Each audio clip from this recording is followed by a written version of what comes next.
Bismillahirrahmanirrahim. Assalamualaikum warahmatullahi wabarakatuh. Berjumpa kembali kita dalam pembelajaran jarak jauh di SDIT Widya Duta. Semoga kita semua selalu diberikan kesehatan oleh Allah Subhanahu wa Ta'ala. Amin. Baik anak-anakku sekalian, sebelum kita belajar, yuk sama-sama kita berdoa terlebih dahulu. Berdoa dimulai. Berdoa selesai. Pada pembahasan kita kali ini, kita sudah memasuki tema 7 ya nak ya, subtema 1. Adapun tujuan pembelajaran kita hari ini yaitu yang pertama, mengidentifikasi faktor yang mempengaruhi keragaman di Indonesia. Yang kedua, menjelaskan cara melestarikan bahasa daerah. Yang ketiga, menjelaskan keragaman agama dan kebebasan dalam beragama.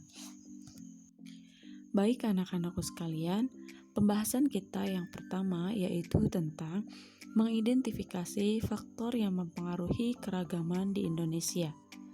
Keragaman dipengaruhi oleh agama, suku bangsa, dan bidang pekerjaan. Keragaman agama terletak karena letak Indonesia yang cukup strategis. Hal inilah yang membuat Indonesia menjadi jalur perdagangan dari berbagai negara. Para pedagang yang datang ke Indonesia juga turut menyebarkan agama di Indonesia. Nah, kalian sudah mengetahui ya, agama apa saja yang diakui di Indonesia, yaitu Islam, Kristen, Katolik, Hindu, Buddha, dan Konghucu. Dari segi suku bangsa, Indonesia merupakan negara kepulauan yang menyebabkan munculnya keragaman suku di Indonesia. Suku-suku ini sudah ada sejak Indonesia belum merdeka. Dari bidang pekerjaan, keragaman muncul karena dipengaruhi kondisi alam dan kebutuhan manusia. Masyarakat yang tinggal di daratan tinggi tentunya memiliki aktivitas dan kebutuhan yang sedikit berbeda dengan masyarakat yang tinggal di pantai. Keragaman agama, suku bangsa, dan pekerjaan juga saling berkaitan merupakan bagi negara kita. Kita harus menghormati dan menghargai agar tercipta persatuan dan kesatuan di Indonesia. Berikut ini, sikap persatuan dan kesatuan dapat dilakukan dengan cara-cara berikut. 1. Mau berteman tanpa membeda-bedakan agama dan suku bangsa.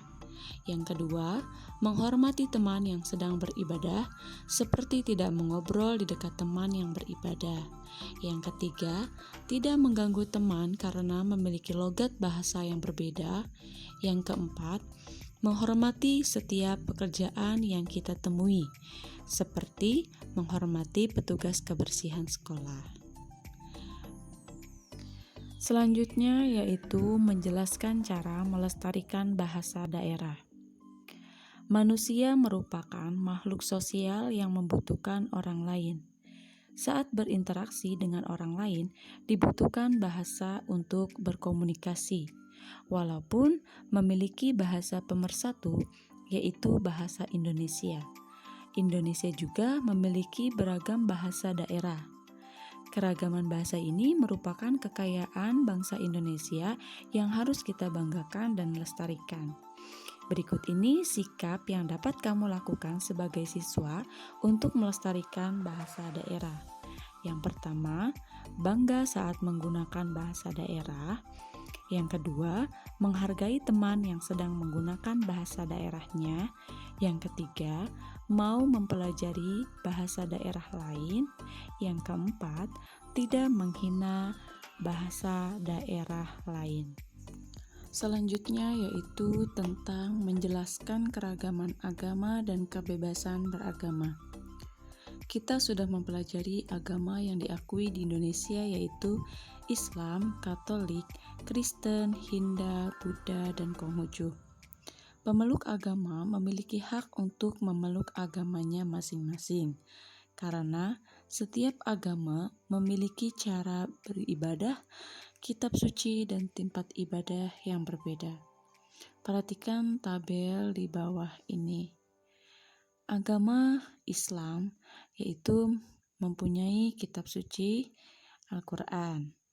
Yang kedua, Kristen dan Katolik mempunyai kitab suci Alkitab.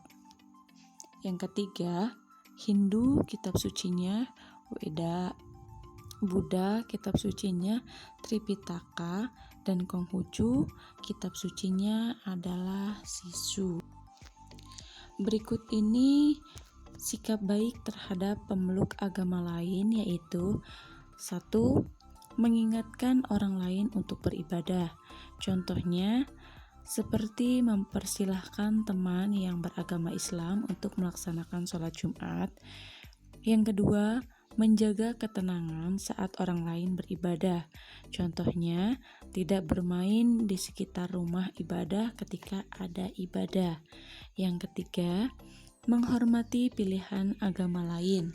Contohnya, tidak memaksakan teman beragama lain untuk mengikuti ajaran agama Islam. Yang keempat, menghormati tempat ibadah agama lain, contohnya tidak mencoret-coret dinding tempat ibadah. Yang kelima, menghormati upacara keagamaan yang dilakukan agama lain, contohnya tidak mengambil makanan persembahan atau memadamkan dupa. Baik anak-anakku sekalian, sampai di sini penjelasan yang Ibu sampaikan mengenai tema 7, subtema 1. Semoga apa yang kita pelajari hari ini menjadi ilmu yang bermanfaat.